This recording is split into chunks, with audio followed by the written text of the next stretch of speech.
শুকরিয়া আদায় করতে চাই মহান সৃষ্টিকর্তার।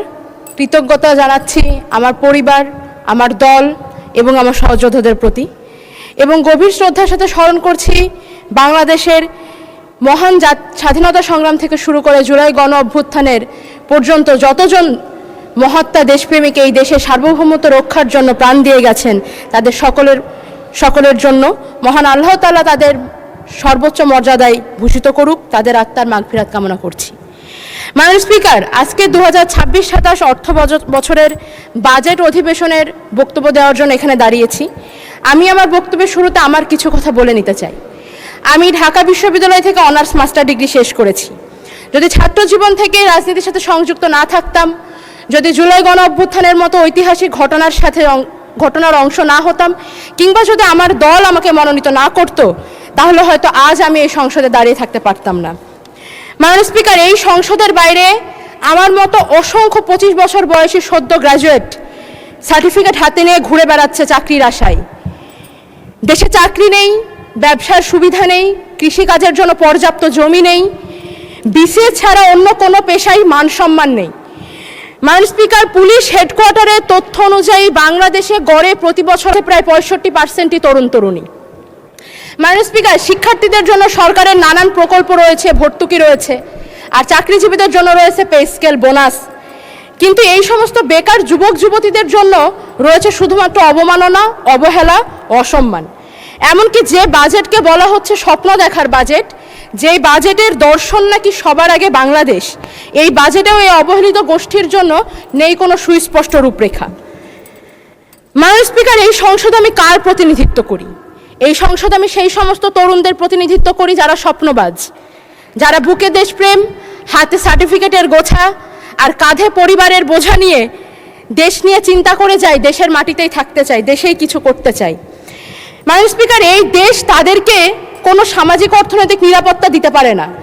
তাদের নাগরিক হিসেবে আত্মসম্মান রক্ষায় কোনো ব্যবস্থা নেই, কোনো প্রস্তাবনা নেই। মাননীয় স্পিকার, আজ জাতীয় সংসদে বাংলাদেশের প্রধানমন্ত্রী উপস্থিত নেই। আমি শিক্ষিত বেকার তরুণদের প্রতিনিধি হিসেবে আপনার মাধ্যমে মাননীয় প্রধানমন্ত্রীকে অনুরোধ জানাতে চাই, আলোচনা সমালোচনার বাইরেও সত্যি সত্যি কাজে লাগবে এরকম কিছু নিয়ে আসুন। এই বিপুল কর্মক্ষমতাকে কাজে লাগানোর জন্য আমি কিছু প্রস্তাবনা রাখতে চাই। বর্তমানে সরকারি চাকরিতে শূন্য পদের সংখ্যা 4 লক্ষাধিক। সরকারি অফিস আদালতে পর্যাপ্ত লোকবল নেই। এই ক্ষেত্রে স্থায়ী জনবল নিয়োগের আগ পর্যন্ত চুক্তিভিত্তিক অসচ্ছল মেধাবী শিক্ষার্থীদেরকে অগ্রাধিকার ভিত্তিতে পার্ট টাইম কাজের সুবিধা করে দেওয়া যেতে পারে। এটি যেমন তাদের অভিজ্ঞতাকে সমৃদ্ধ করবে, তেমন তাদের সামাজিক ও অর্থনৈতিক নিরাপত্তা দেবে, আবার সরকারও লোকবল সংকট থেকে মুক্তি পাবে।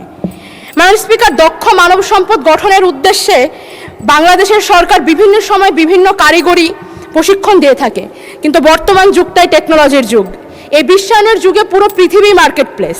যুগের সাথে তাল মিলাতে শিক্ষিত তরুণদের জন্য অন্যান্য কারিগরি প্রশিক্ষণের পাশাপাশি সরকারের উচিত সরকারি ইনভেস্টমেন্টে ফ্রিল্যান্সিং ট্রেনিংয়ের ওপরে গুরুত্ব আরোপ করা।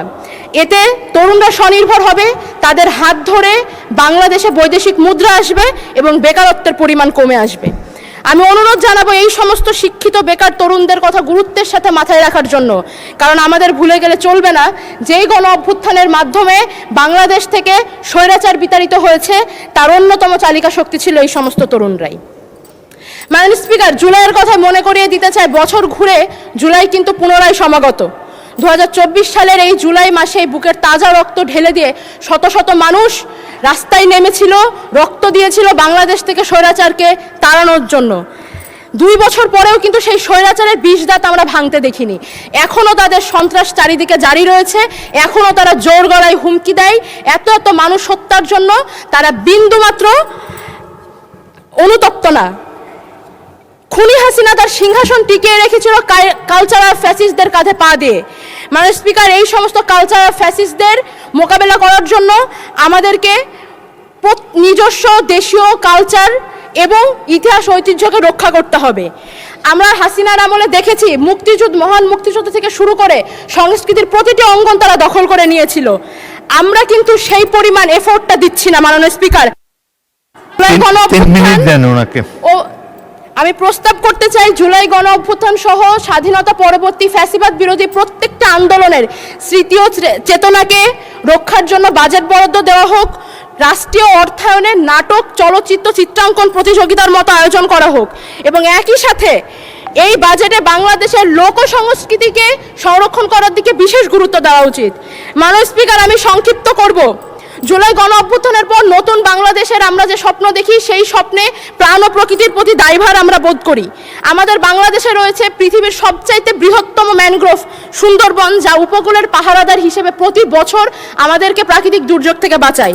আমি প্রস্তাব করতে চাই সুন্দরবন সহ বাংলাদেশের প্রধান 3টি বনাঞ্চলের বিরল প্রজাতির বন্যপ্রাণীদের রক্ষার জন্য যেন বন অধিদপ্তরের বাজেট বৃদ্ধি করা হয়। একই সাথে জানিয়ে রাখি, সুন্দরবন সুরক্ষা প্রকল্প এবং বাঘ সংরক্ষণ প্রকল্প দুটি এই বছরই শেষ হচ্ছে।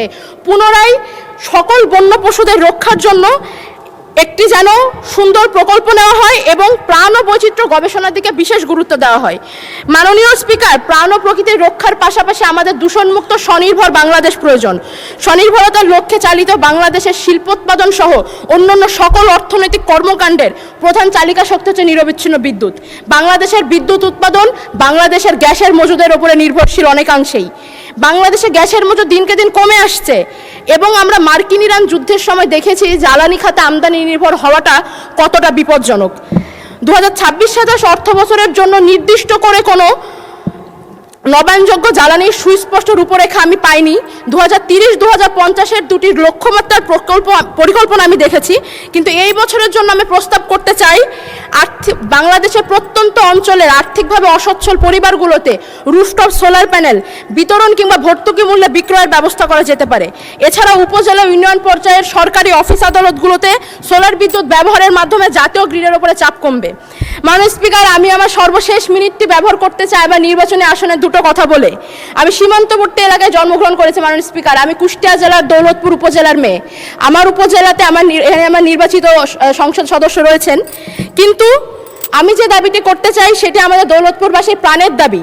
দৌলতপুরের সীমান্তবর্তী এলাকা প্রাগপুর এবং ওই পাশের শিকারপুর, এই স্থলবন্দরটি গত 1 যুগ ধরে আমরা চেয়ে আসছি। প্রাগপুর থেকে কলকাতার দূরত্ব মাত্র 120 কিলোমিটার এবং জাতীয় মহাসড়ক বাংলাদেশ মাত্র 20 কিলোমিটার দূরে। এখানে স্থলবন্দর প্রকল্পটি গত 1 যুগ ধরে আটকে আছে। এই প্রকল্প বাস্তবায়ন করতে সরকারের খুব বেশি অর্থ বরাদ্দের প্রয়োজন নেই। মাননীয় স্পিকার, আমি অনুরোধ করছি পদ্মা নদীর ভাঙনে ক্রমাগত ভাঙনে নিঃস্ব হয়ে যাওয়া একটি বৃহত্তর জাতির কথা চিন্তা করে আমাদের জন্য স্থলবন্দরটি দেওয়া হোক মাননীয় স্পিকার। একই সাথে আমার উপজেলার সম্মানিত সাংসদ এর আগেও আমাদের দৌলতপুর উপজেলা বাংলাদেশের অন্যতম বৃহত্তর প্রশাসনিক উপজেলা মাননীয় স্পিকার। এই উপজেলাটি এক উপজেলা এক নির্বাচনী আসন একটি মাত্র থানার উপরে নির্ভরশীল। আমার সহ সাংসদ ইতিমধ্যে বলে গিয়েছেন আমাদের থানাতে যেন 5টি যানবাহন দেওয়া হয়। আমি জানাতে চাই আমাদের দৌলতপুরে আসলে আরও একটি থানার প্রয়োজন। যতদিন না আমি প্রস্তাব করছি আমার দৌলতপুরে আরও একটি থানা স্থাপন করা হোক। যতদিন না থানা স্থাপন করা হচ্ছে ততদিন বিদ্যমান থানায় যেন জনবল বৃদ্ধি করা হয়। মাননীয় স্পিকার, এই সংসদ জুলাই গণ অভ্যুত্থানের মাধ্যমে অর্জিত সংসদ।